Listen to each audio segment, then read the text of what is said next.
video, I want to talk about 5 practical ways by which we can, live on our small income, to live comfortably, and also how we can maximize the little income or the small salary that comes to us. Hello everyone, welcome back to Money Matters, an inspired living with Modupe. Remember, this is the home for all things personal finance because your money matters, and also a place to get you inspired, for you to be the best, and for you to become all that God has intended for you to be. And so in today's video, I'll talk about 5 practical ways on how to survive on a low income or a small salary.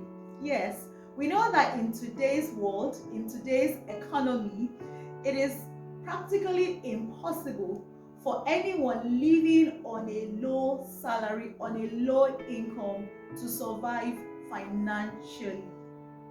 And so I have come across a lot of people who are earning a salary, but they still wonder how they will survive financially. Despite their salary, they still ask for cash advance or cash salary advance so that they can survive financially. I also know of people, and I've also experienced it as well, when you have a business and your profit is so small that you're wondering how you are able to survive financially. And so in today's video, I want to talk about 5 practical ways by which we can, live on our small income, to live comfortably, and also how we can maximize the little income or the small salary that comes to us. And so the very first one I want to talk about today is that you must avoid unnecessary spending. Yes, as much as it lies within you, avoid spending unnecessarily. At this point, when you are earning a small salary or you have little income, it is important that you only purchase or buy things that are essential. So if it is not essential, don't buy it. If you can rent the item, don't buy it. At this point as well, I will tell you to avoid impulse buying. This is not the time for you to buy because your friend brought something to the office and you know that you do not really need it. But because other people are buying, you also buy. Remember, your salary is small. Your income is little. And what we want to do is to maximize what we have. What we want to do is to live as comfortably as we can with the little income that we have. So avoid unnecessary spending. Before you buy, consider, think about it. I have a video on how to spend money wisely, which we're going to link down, and you can watch to get more points on how to spend money wisely. But it suffices that you must avoid all unnecessary spending. If it is not important, if it's not going to add to you, then don't buy it, especially when you have a low income or a low salary. Number 2 point is for you to make more money. Alternatively, it is what I call you getting an additional source of income. It is said that the average millionaire has at least 7 sources of income. Yes, you heard me right. 7 sources of income. So if a millionaire can have at least 7 sources of income, what about you? What about me? What are we doing with just 1 source of income? So when you have a low income or a small salary, that should even be a reason, something that should propel you to getting another source of income. And when I say get another source of income, for those who are into employment, I do not mean that you should go and get another job. No. What I'm talking about is that you can start a side business, or what people here call side hustle. The whole essence is for you to supplement your income. And for a lot of people who have started side hustles, these side hustles have eventually done so well that it now became their main source of income. Let me give an example of a dear sister of mine. She's a teacher, she's doing well with children, but at the same time, she has a side business. And what is her side business? Number one, she sells honey. So anytime I need honey, because I use honey, anytime I need honey, she's a person that I just contact. I just send a message to her and I say, please, I need so amount of honey. Can you get them to me? And that is what she does. A second business that I see her do is that she sells duvets, she sells bed sheets, and all she does is just to put them on her status on WhatsApp and I think on Facebook as well. She's working her daytime job, but at the same time she has established a side business. So what are you waiting for? Look for something you can do. Yes, this example has come to me and I want to quickly share this example. You could also be somebody who has a daytime job and consider the area where you live.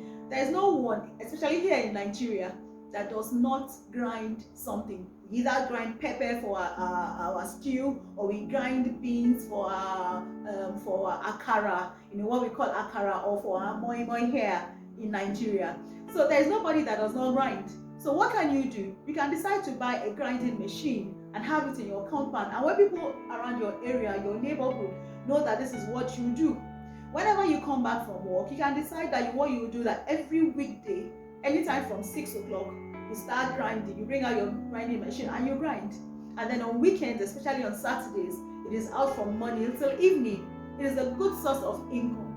Because I know how much, even if you want to grind, a small bucket of pepper, I know how much they cost. So you can do this as well. Just think about the thing you can do to establish another source of income. In the world that we live in today, it is not wise for you to rely on one source of income. More so if you are, you have a little, your source of income is small. Think of other ways by which you can bring in money.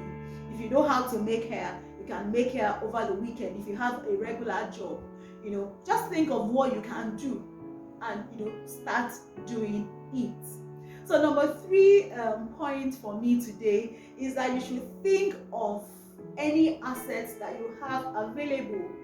You take inventory of your home, of your house. What are the things that can, when you convert them, they can bring in money to you? Let me give this example as well.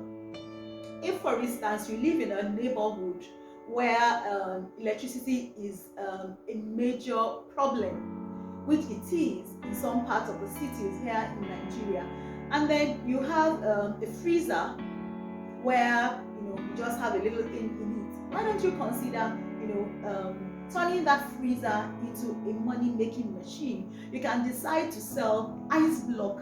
Ice block is a very, very essential item that people who sell drinks, people who sell water, they are looking for, especially when they cannot afford to buy a generator for their business, or they cannot afford, to buy inverter or something. If you have a generator at home, you have a freezer at home, and it's just there, you're not making money, it's just there, or you're just using it for your entertainment, just for you to drink cold water, just for you to just have your lights on, why don't you consider turning that asset into a money-making machine? Take inventory and put every idle resource, put them to work in order for it to bring in money for you.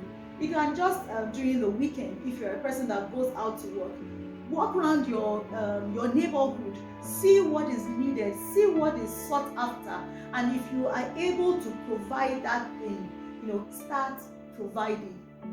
How do you make money? Money making is just for you to exchange value.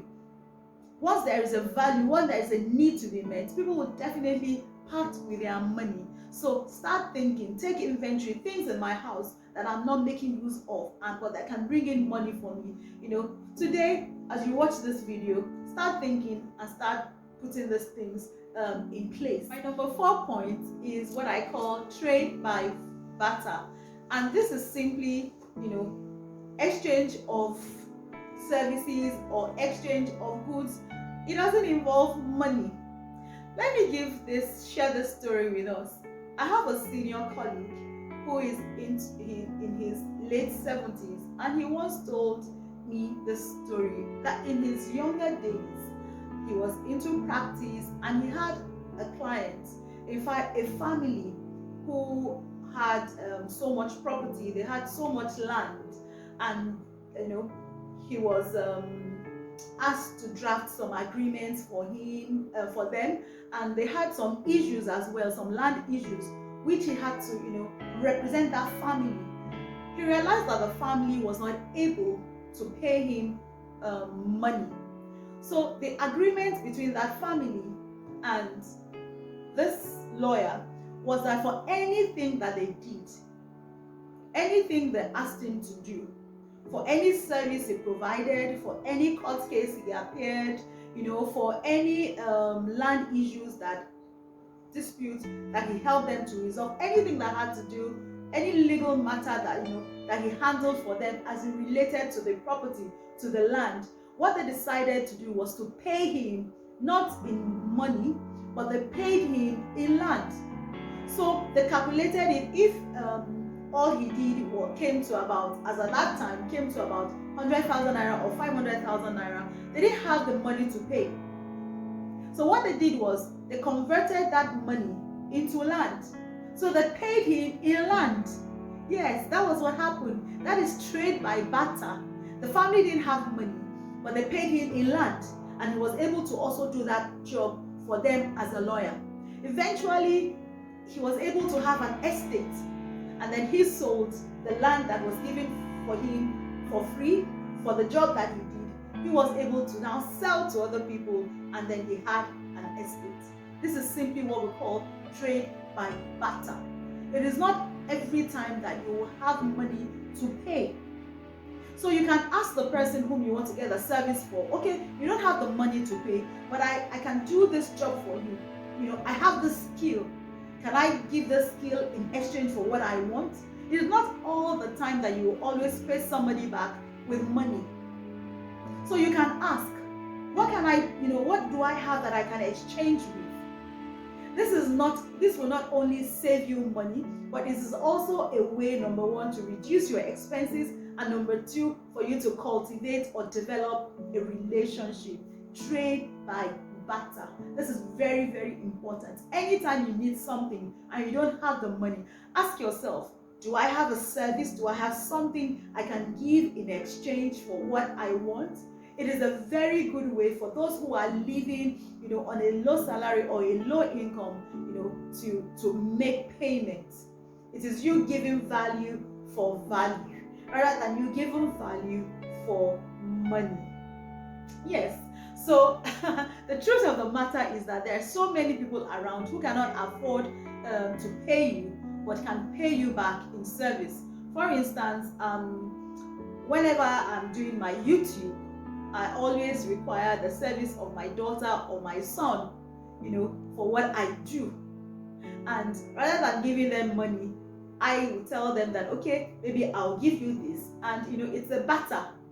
It's a way I'm teaching them that, look, it's not all the time that you always get money, but you can get service, you can get something else that you also need. So going to my number 5 point is that you should seek help. Seek financial help. Seek financial counsel. It is very, very important. If you are living on a small salary or a low income and you do not know how to go about your finances, I will encourage you to seek financial help. And that is why we are here at Money Matters, to direct you, to inspire you, to help you with anything that is challenging to you as it relates to your finances. You don't know how to budget, you don't know how to start a source of income or have another source of income. Whatever challenges you are having with your finances, it's important that you seek financial help.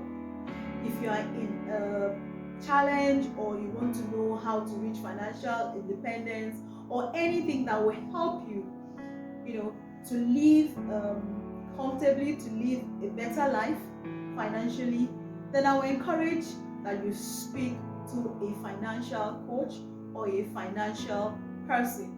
And like I said, that is why we are here at Money Matters with Modupe, to help you. You can send a comment to me, you can DM me, or you can send a mail to me. I'll certainly respond to you. So thank you for watching this video. For my existing subscribers, I want to say a very big thank you for your support always.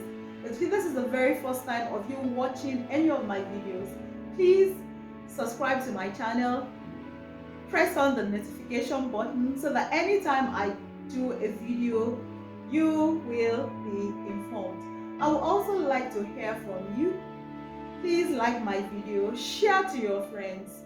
Thank you for watching once again. Be money wise. God bless you, and I will see you at the top. Thank you. Bye.